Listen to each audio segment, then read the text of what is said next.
Hey, welcome to our podcast, Lies, Lies, Lies. My name is Kierra Smith, and this is my episode, Technology and Deception, A Web of Lies. We'll be discussing how deception affects online communication, perception, and dating. I'll also be integrating questions and answers from our two interview participants, Jonathan and Megan. Merriam Webster defines deception as the act of causing someone to accept as true or valid what is false or invalid. I think that deception related to technology is like lying in your messages or submitting work that isn't yours or even altering your photos digitally. What does online deception look like to you? To me, online deception looks like luring people in with flashy images or deals that could be too good to be true and glamorizing anything that they want to catch your attention with. Online deception to me looks like propaganda and, like the news not showing everything or telling stories a certain way or any person who posts online doing that about events that occurred or even about themselves and lying. I feel like both participants had good points. I do feel like when people engage in online deception, they are trying to glamorize a certain lifestyle or point that they want people to see and maybe trying to hide other ones, which I think is a big like reason people choose to deceive online. And I thought it was interesting that Megan brought up propaganda because I do feel like with online deception, a big part of it is telling just enough of the truth to make it believable, but not telling the whole truth and leaving out important details to deceive somebody to do something that is beneficial to you. The first article I looked at when reviewing this topic was Deception and Design: The Impact of Communication Technology on Lying Behavior by Jay Hancock. It found on average that participants lied around 1.6 times a day, which is in line with other research that suggests that people lie 1 to 2 times per day. I think what was interesting from this study was that people reported lying more in face to face communication, but the highest proportion of lies was in phone calls, then being followed by instant messaging and emailing. I thought that that was interesting because I feel like a majority of us think that lying through text message is a lot easier than lying for face to face communication or even calling over the phone. Because while you are taking away that eye contact factor over the phone, you're still hearing that person's voice. And I feel like it would be a little harder to lie. I think that face to face communication had the highest number of lies because while you are getting that eye contact factor, most likely you're also getting body language and other environmental factors that can help you adapt the lie to that person, which might make it easier to tell. I feel that the content of the lies also differs between the different forms of communication. For instance, lies through email could be something like emailing your teacher that you needed an extension because you were sick or submitted the wrong file when you actually just overslept or just completely forgot about the deadline, which I'm sure we've all done once or twice. I feel that lies in face to face communication, instant messaging, and phone calls are pretty centered around white lies, but I do feel like it's easier to continue the lie or maybe increase the severity of the lie through phone conversations or instant messaging. Because when you do it face to face, I feel like you can see that person's facial expressions changing, so it makes it harder to maintain the lie. Unlike when you do like instant messaging or phone calls, you kind of have a moment to think about what you're going to say, and you can kind of not put as much emotion or reaction behind what you're going to say. I think that I personally lie the most through instant messaging because even if you do get caught in the lie, the consequences won't be as severe as them catching you in the lie for face to face. When you want someone to believe a lie you are telling them through online communication, what do you do that is different than face to face? I think that in order to get someone to believe a lie that you're trying to communicate online, you have a lot more time to collect your thoughts and think before you speak as you're typing things out rather than having to think of words on the fly. So you're able to glamorize what you're trying to say and make everything seem more believable than it really is. When I'm telling somebody a lie to their face, I often struggle with my facial expression remaining any sort of neutral or just natural, even.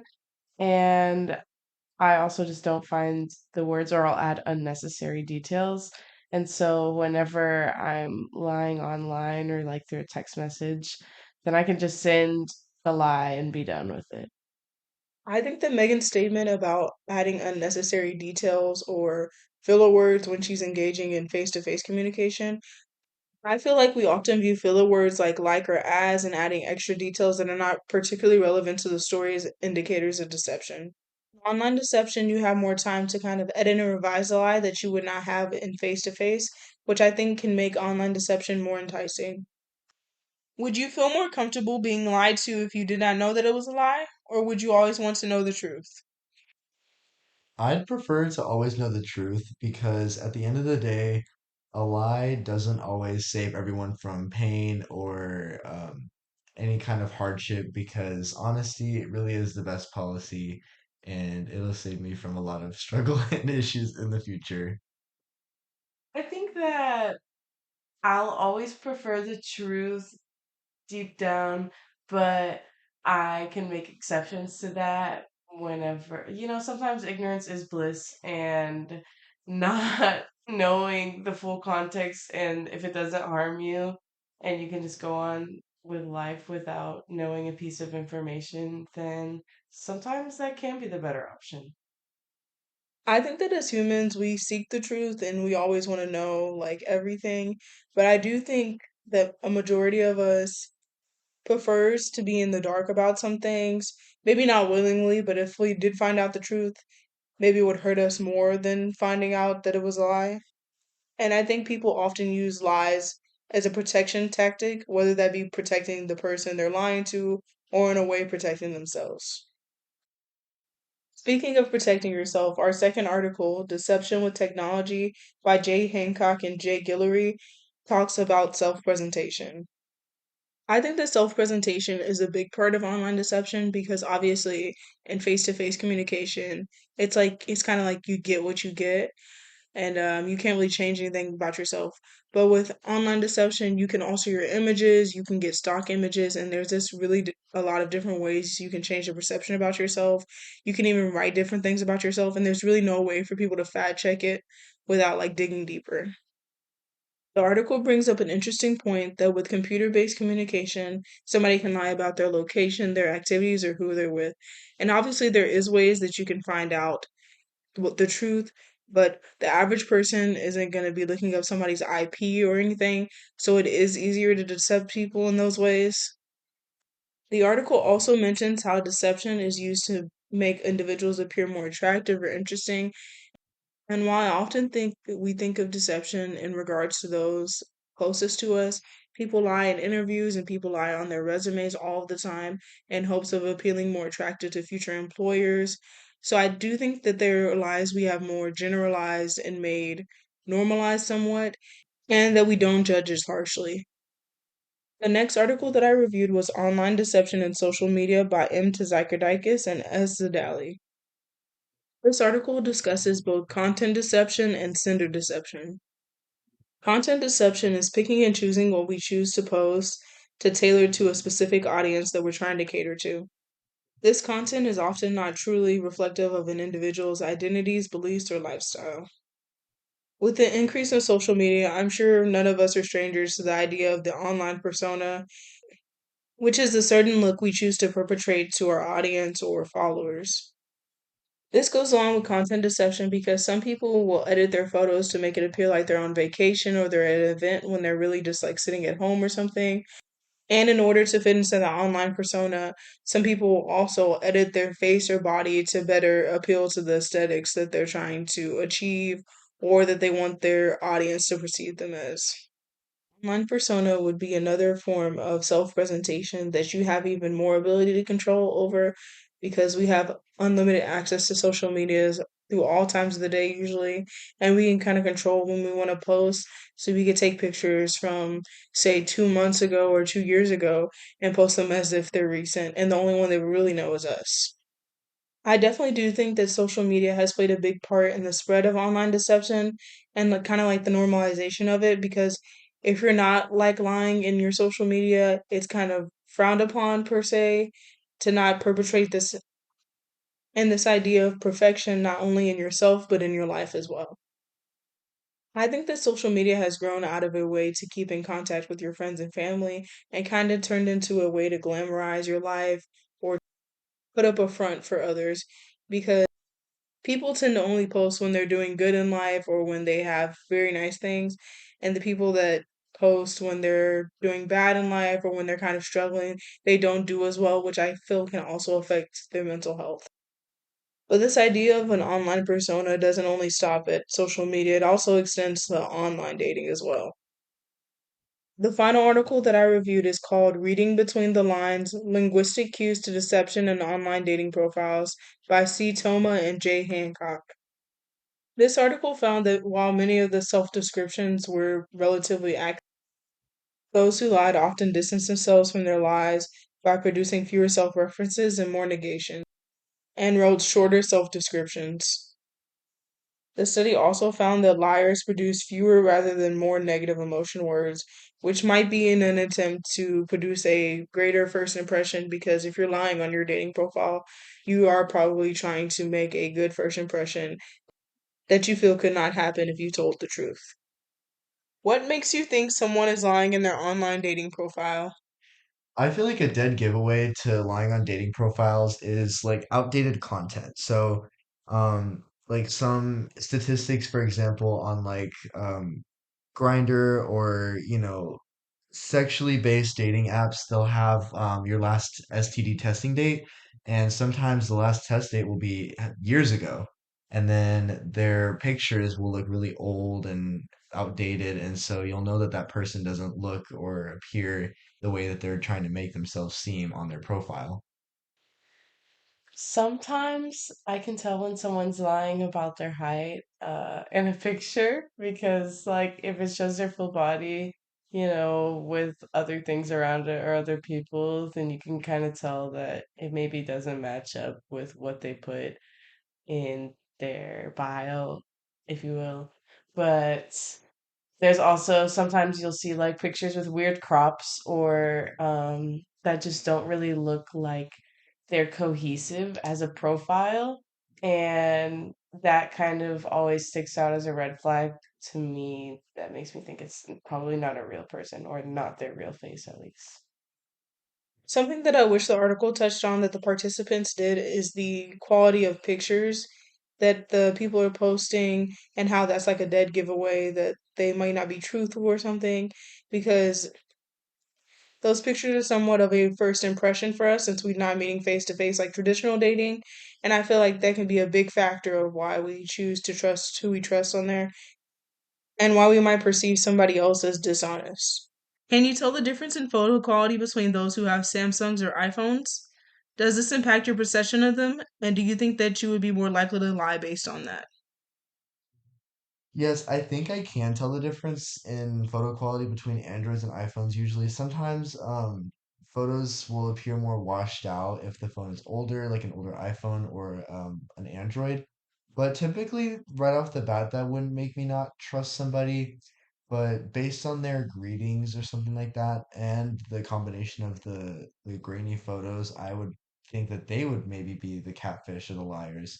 I would probably be quick to believe that they got their photos from, stock images or they pulled from different users online and then made those into a profile of their own and are trying to catfish that way. So that would maybe lead me to believe that I'm being deceived. I do think I can normally tell the difference in the quality, but I think with technology, like most recently, it's more difficult to immediately spot it. But I think in past years, like as a teenager, it was very obvious, and it was also very much like a stigma to have an iPhone, or there was a stigma around having an iPhone and one around having a Samsung. And um so I think as an adult, I would not let that impact the way that I thought of this person that I was interacting with, but I know that as a teenager, this did impact my interactions with them. Not necessarily that I felt more the need to lie to them, but maybe less inclined to talk to them more, which could lead to me lying to them. While I didn't find any articles to support that iPhone users lie more than those who have Samsungs or vice versa, I feel that most people believe that there is a difference in photo quality that they can tell. And as Jonathan and Megan mentioned earlier, that is one of the key factors that indicate somebody might be lying on their dating profile. I do think that this supposed like difference in photo quality does change how people are perceived because as mentioned there is a stigma surrounding those who have iPhones and Samsungs. And while Jonathan mentioned that he might not necessarily lie to them more, he does feel that depending on the photo quality, they may be more dishonest to him. But as Megan mentioned, age is also a factor, and I feel that as we get older, we kind of put emphasis on different things. So I don't know if we would necessarily care about as much as photo quality or what type of phone somebody has.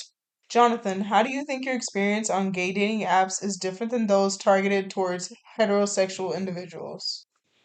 I've noticed that most gay dating apps are geared toward physical attraction rather than building a relationship and starting out with conversation.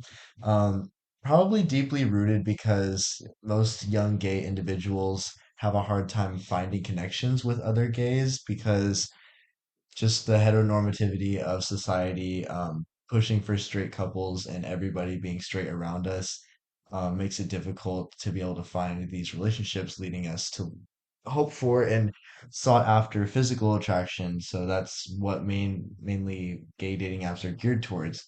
And so it kind of just feels like I'm not getting the same experience as someone on Tinder or Hinge is getting when they have the heterosexual setting picked. Megan, how do you think your experience on common dating apps targeted towards heterosexual individuals differs from those targeted towards homosexual individuals? Well, while I don't have much experience with, dating apps targeted towards homosexual individuals, I do know that on the dating apps that are mainly targeted towards heterosexual people have just like a lot of information that you can put on your profile and a lot of different ways that you can do it. And I think that whenever I'm like swiping through people, I can kind of do it like a rapid fire because it's like a resume and I see all of the details that they find important to share and making a judgment based off of that, which is with any dating app, but I think that the extensiveness of it on the ones that I use make a quicker decision making process. I find it interesting that while Tinder and Hinge and apps like that are known to be sort of hookup apps, apps like Grindr are much more catered to that sexual desire and exploration. I think in that way, gay dating apps are somewhat underdeveloped because those looking for a true connection have a harder time finding it, which is kind of the point of online dating. For those who can't really make a connection face to face, it might be easier to make a connection online. I feel that gay people don't really have the access to those apps, and I feel like we should make it more inclusive, whether that be on like Tinder and Hinge, just marketing it to a larger group of people, or just making a new gay dating app that's just more relationship based rather than that physical aspect. With the insurgence of online dating apps and the prevalence of those that maybe lie or are not completely truthful in their profiles, shows like Catfish have become really popular and the term catfishing has emerged. Catfishing is essentially using another person's photos, or you can lie about your age or other facts about yourself in hopes of gaining attention from other person and hoping to deceive them usually. Shows like Catfish have capitalized on this and use it as a way to give a platform to people who have been catfished and allow them to discuss their experience and confront their catfisher. Although I think the show can be entertaining and can help those who need closure gain that, I also think since it is made for entertainment purposes, it can be quickly used to exploit those that are on it. Do you think that shows like Catfish glamorize online deception? And what are the implications it can have on an individual's mental and emotional health? I think that glamorizing catfishing, especially like on TV shows and in the media, can have a pretty negative impact on people, especially the victims, because it sets an unrealistic standard for the way that they should maybe look or act online, and the way that perception can be online, and so maybe makes it uncomfortable and makes them steer away from online dating apps and things like that when they really could be used for good in the end. I don't think that shows like Catfish necessarily glamorize online deception, but I think that it does bring some, humanization into it and shows that both parties are real people who are struggling with whatever they're struggling with. And I think that can be good for the public to see just because there can be a lot of judgment when it comes to people lying about their identity online. And I think that the being an individual on that show, that can be a very stressful and maybe, embarrassing to have everybody know your private life like that. And if you're lying about your identity online, then you might already be struggling with self-esteem. And so I don't think being on this show would help that.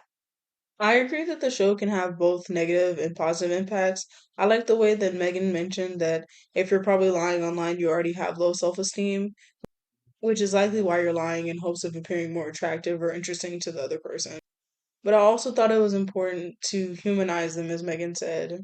Because, yes, while it might be funny to expose people for lying online or whatever, these are still people that have normal lives and normal jobs. And if they are struggling with low self esteem, being outed as a catfish on the show likely isn't going to help their self esteem issues, and they would likely have to seek alternative means of help anyway. So if we kind of humanize them and take away not some of the stigma around catfishing, because I do believe that it can be a harmful practice, but if we just maybe make it less of a situation where somebody's likely to be ostracized from society.